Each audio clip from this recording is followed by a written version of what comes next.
A Canadian media outlet by the name of Global News has come up with this investigative report. It goes on to claim that India is using its visas as a foreign interference policy against the Canadian Sikhs. Now, what this report goes on to claim is that Canadian Sikhs who are pro-Khalistani sympathizers and supporters are going to be screened by Indian government. What it means is that every single time a Canadian national who is a Sikh needs to enter into India, he needs to sign a form to pledge his allegiance to the country's sovereignty. Not just that, he needs to then adhere to the norms of India and mention categorically that he explicitly denounces any kind of separatism.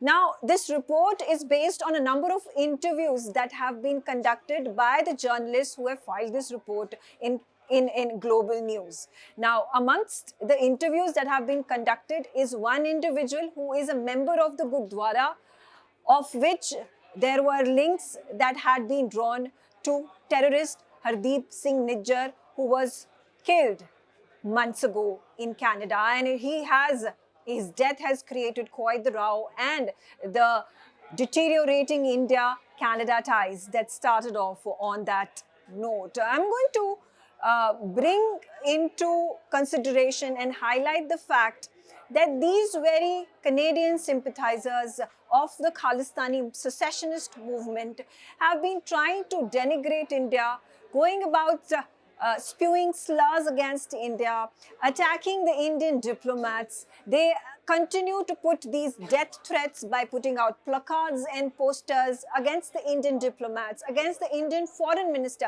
They're not even leaving Prime Minister Narendra Modi in their secessionist, aggressive, hate-inciting agenda against India. Now, these are the very Canadian Sikhs, the Khalistani sympathizers who are wanting visas to enter into Indian territory but refuse to sign these forms that then reinstate the fact that they are not going to participate in any kind of anti-India activities.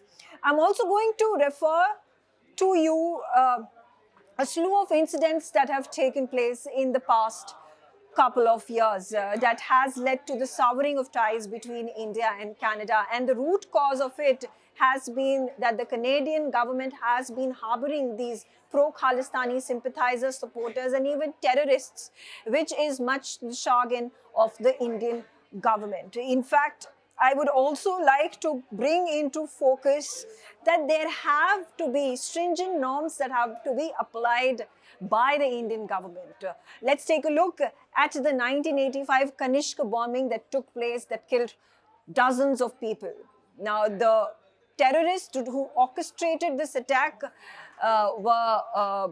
faced trial in the Canadian court. There are few of them who have been allowed to roam scot-free in the country and roam the streets of Canada.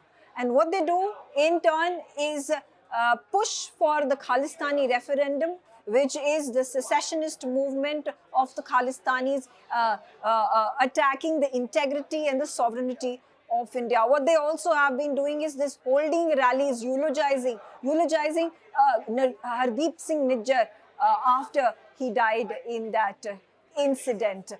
Remember, there have been dossiers after dossiers that India has continued to provide the Canadian government. This is to inform the Canadian government that these are designated terrorists and extradition of them is required by India, but this has fallen on deaf ears of the Canadian government.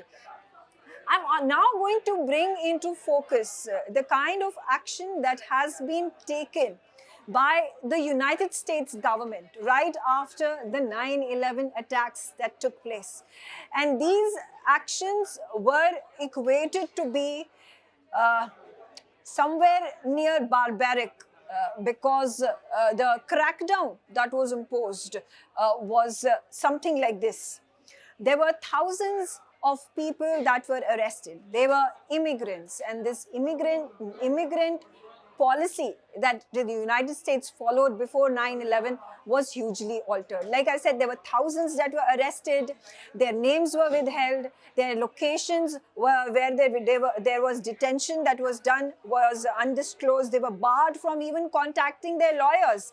The hearings were closed for the press and the public, which meant that what happened inside closed doors in the courts, nobody had any way of knowing what happened. There was secret evidence that was withheld from defendants of their attorneys. There were arrests that were made without warrants. There were people, immigrants, who were held without any charges. There were even reports of them being brutally beaten, inflicted with torture.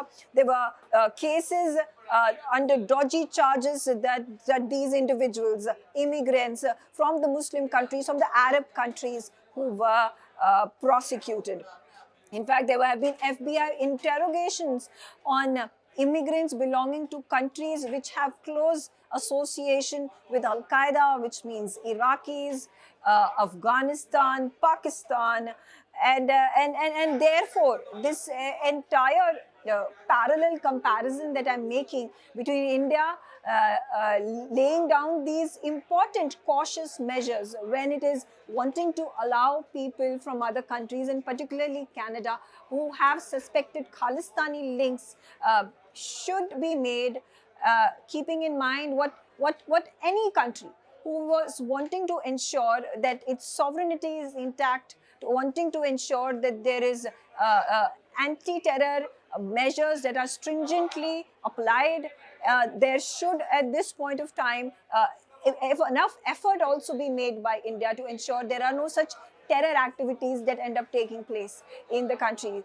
Again, a question to the Canadian media and the Canadian government, that should India wait for a 9/11 or a 26/11 to happen in our country to then take corrective measures instead of taking these proactive measures? And when the Canadian media is questioning India's foreign policy using visas as a tool, what exactly is it implying? Because when India has designated these individuals who are residing in Canada, who are being given safe havens in Canada, as terrorists with evidences that are strong, well, we have every single right to scrutinize applications, scrutinize individuals with any suspected links to the Khalistanis. Remember, these Khalistanis and pro-Khalistani sympathizers and supporters have wreaked havoc in Canada, maligning India's image. Remember, just a few months ago,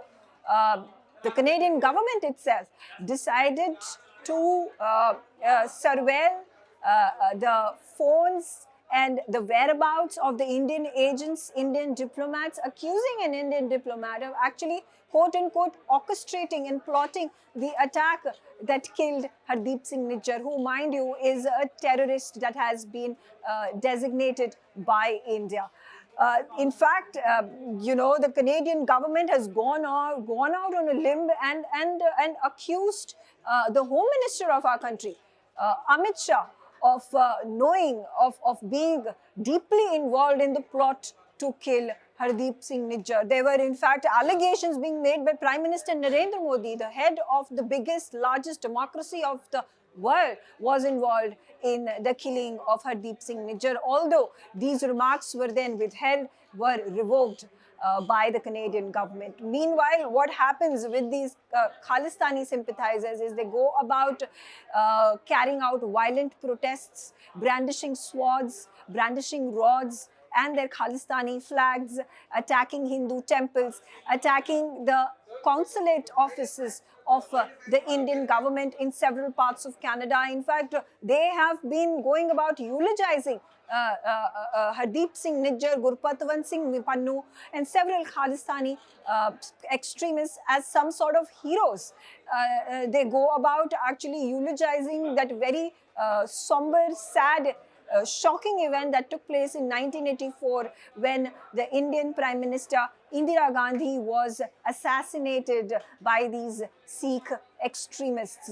They go about parading these effigies of Indira Gandhi and celebrating and glorifying that very somber, sad event that took place in India and sent shockwaves across the globe. So again, the question that I emphasize over here is, why must India wait for a 9/11 or a 26/11 or a parliament attack like situation to occur in India before it starts to take preemptive precautionary measures to ensure the safety and security of India and its citizens?